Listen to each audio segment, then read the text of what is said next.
السلام علیکم، میں لبنہ ملک اپنے یوٹیوب چینل کے ساتھ آپ کی خدمت میں حاضر ہوں، اور ایک اہم ترین بات میں آپ لوگوں سے کرنے والی ہوں کہ میری نظر میں سوائے عمران خان کے ہمارے پاس کوئی آپشن نہیں ہے۔ واحد آپشن خان صاحب ہے ہمارے پاس، اور میری اس سوچ کے حوالے سے پیچھے کیا ہے؟ پیچھے صرف اور صرف یہ ہے کہ جو اتنے سالوں پر محیط ہسٹری ہے جو میں آپ کے ساتھ شیئر کر رہی ہوں، کہ اتنے سالوں سے بحیثیت پاکستانی بچپن سے ہی جو تمام واقعات رونما ہوتے دیکھے، اور ان واقعات کو دیکھتے ہوئے میں نے اپنے آپ کو ہمیشہ شرمسار محسوس کیا، کیونکہ وہ تمام وہ واقعات تھے جنہوں نے مجھے شرمسار ہونے پہ مجبور کیا۔ 99 میں ہی آپ کو پتہ ہے کہ کارگل کا واقعہ ہوا، اور کارگل کے واقعے میں پاکستان کو بھارت کے ہاتھوں شرمناک شکست کا سامنا کرنا پڑا، اور اس کے وقت کے وزیر اعظم بھاگے بھاگے امریکہ تشریف لے گئے، اور فائنلی ہماری تاریخ کے اوراق ایک اور سرنڈر سے داغدار ہوئے۔ نہ فوج کام آئی، نہ ہی F-16 کام آئے، نہ ہی ایٹم بم کچھ کر سکا، اور نہ ہی ہمارے سیاستدان۔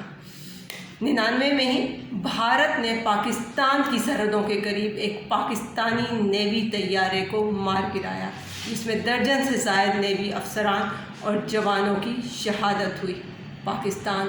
تب بھی کچھ نہ کر سکا، نہ فوج کام آئی، نہ ایٹم بم کام آیا، نہ F-16 کام آئے، اور نہ ہی سیاستدان۔ اور مشرف ہی کے دور میں آپ دیکھیں کہ مشرف کے دور میں پاکستان نے امریکہ کے سامنے سرنڈر کی کئی بدترین مثالیں قائم کی۔ مشرف دور میں شروع ہونے والے ڈرون حملے عرصہ دراز تک اسی طرح سے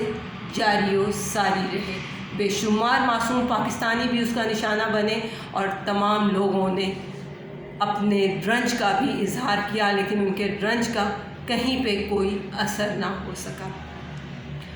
اسی طرح سے آپ دیکھیں کہ ہماری ایٹمی ریاست، ہماری اپنی ایٹمی ریاست جو ہے،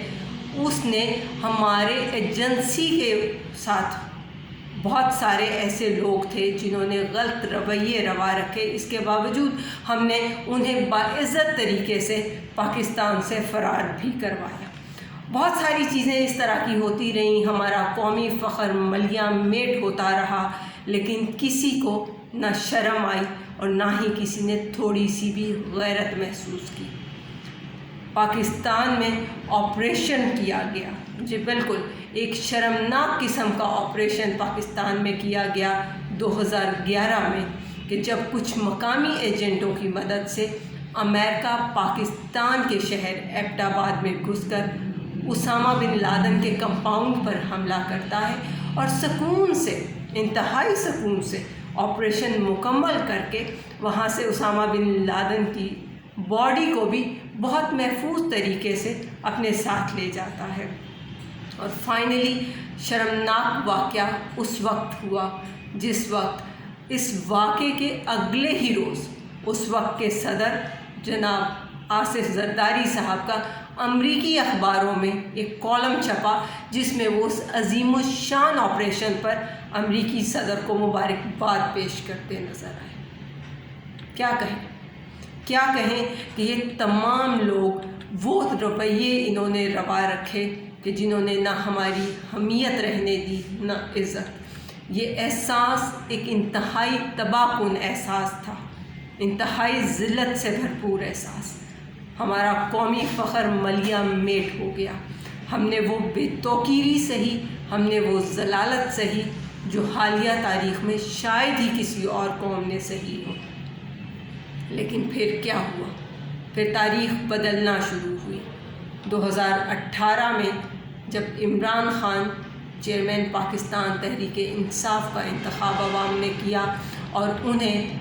منتخب کر لیا گیا وزیر اعظم پاکستان کی حیثیت سے، تو پھر اچانک ہی کچھ نامعلوم وجوہات کی بنا پر ڈرون حملے اچانک بند ہو گئے، پاکستانی امریکیوں کے ہاتھوں مرنا بند ہو گئے۔ 2019 میں بھارت نے پاکستانی حدود میں گھس کر ایک اسٹریٹجک بمباری کرتے ہوئے کوشش کی کہ پاکستان کی فضائی حدود میں بھارتی طیارے کو ٹریپ کر کے لا کر اور کامیابی سے نشانہ بنایا جا سکے۔ پھر بھارتی طیارے کے پائلٹ کو گرفتار کرنے کی اور اس پر تھپڑوں کی بارش کرنے کی ویڈیو جان بوجھ کر پاکستان کی طرف سے لیک کی گئی تاکہ بھارتیوں کو وہ تھپڑ اچھے سے یاد رہیں اور ان کو یہ توفیق دوبارہ نہ ہونے پائے کہ وہ پھر سے پاکستان کی طرف ایسی کوئی حرکت کریں۔ یاد کیجیے وہ وقت بھی جب بھارت نے پاکستان نیوی کا طیارہ مار گرایا تھا، جس میں درجن سے زائد ہمارے فوجی شہید ہوئے اور پاکستان کچھ بھی نہ کر پایا۔ اور پھر وہ وقت کہ جب 27 فروری بھارت کو ایک تاریخی جواب دیا گیا، ایسا جواب کہ جو اس کی آنے والی نسلیں بھی سالوں یاد رکھیں گی۔ 2021 میں CIA چیف کا دورہ ہوتا ہے، انڈین CIA چیف، اور عمران خان اس سے ملنے سے یہ کہہ کر انکار کر دیتے ہیں کہ اپنے ہم منصب سے ملو، مجھ سے نہیں، اور یہ ہی ہونا بھی چاہیے تھا۔ پھر اسی طرح مغربی صحافی کے ایک بیان میں اڈوں کے متعلق، جی بالکل پاکستانی اڈوں کے متعلق ایک بیان میں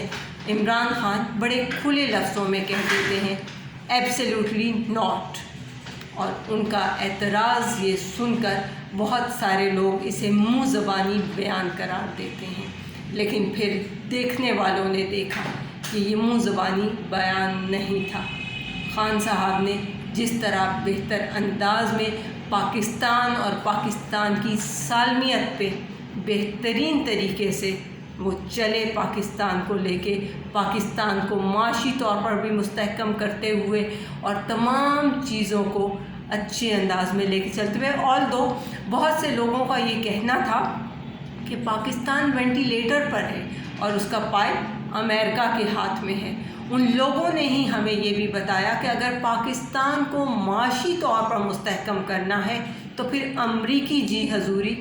ہم پہ لازم قرار دی گئی، لیکن ہم اس چیز کے قائل نہیں تھے۔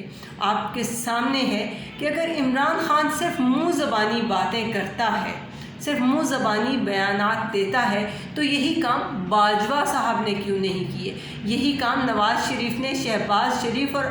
آصف زرداری نے کیوں نہیں کیے؟ اور اگر یہی صاحبان پاکستان کی معیشت کی خاطر امریکی جی حضوری کرتے آئے ہیں تو اس وقت کی سچویشن کے مطابق ڈیفالٹ لائن پہ کیوں آ گئی ہے پاکستانی معیشت؟ امریکہ اور مغرب کے بھرپور پریشر کے باوجود اگر عمران خان ان لوگوں کے ساتھ کوئی بھی پروپیگنڈا بلاک کے حوالے سے کھڑے ہونے سے انکار کر دیتا ہے تو فائنلی اس کی حکومت ختم کر دی جاتی ہے۔ یہاں پر میں آپ کو یہ بتاتی چلوں کہ کوئی مسئلہ نہیں، کوئی معاملہ نہیں، حکومت ختم ہو بھی گئی، کر دی گئی تو کیا حرج ہے؟ خان صاحب کو وہ عزت اللہ پاک نے نصیب فرمائی ہے جو ان تمام حکمرانوں میں سے کسی ایک کو بھی نہ حاصل ہوئی ہے اور نہ ہونے والی ہے۔ خان صاحب نے جتنے بہتر انداز میں پاکستانی معیشت کو سنبھالا دیا ہے، پاکستانی عوام کو اپنے ساتھ لے کر چلے ہیں، اس طرح آج تک کوئی حکمران، چاہے وہ نواز شریف ہو، چاہے وہ آصف زرداری ہو، چاہے وہ پرویز مشرف ہو یا کوئی بھی اور، کوئی بھی نہیں کر سکا۔ خان صاحب نے آج سے 2 دن پہلے یعنی کہ 26 نومبر کو ایک بہت بڑا جلسہ پنڈی میں منعقد کیا اور کال دی گئی تھی حقیقی آزادی مارچ کے حوالے سے کہ آئیے اور اپنی حقیقی آزادی مارچ کا حصہ بنیے۔ لوگ جوک در جوک وہاں پہنچے، اس حد تک وہاں پہنچے کہ رات کے 8 بجے وہاں سے نکلنے والے قافلے صبح 8 بجے لاہور شہر تک بھی آن پہنچے۔ اسلام آباد اور لاہور میں حالانکہ صرف 4 گھنٹے کا فاصلہ ہے، لیکن یہ فاصلہ 12 گھنٹے سے زیادہ کیسے ہوا، کیوں ہوا؟ اس لیے کہ لوگوں کی ایک بہت بڑی تعداد سڑکوں پر تھی۔ خان صاحب نے کہا کہ میں اسمبلیاں تحلیل کر دوں گا، تو اس حوالے سے آج الیکشن کمشنر نے بڑا عجیب سا بیان دیا کہ اگر آپ الیکشن حوالے سے چاہتے ہیں تو اسمبلیاں، قومی اسمبلی تو پھر بھی تحلیل نہیں ہوگی، صرف صوبائی ہی حد تک بات ہوگی تو ہوگی، اور ہم دوبارہ صوبائی اسمبلیوں پہ ہی الیکشنز کروائیں گے۔ آپ کر دیکھیے جو آپ کر سکتے ہیں،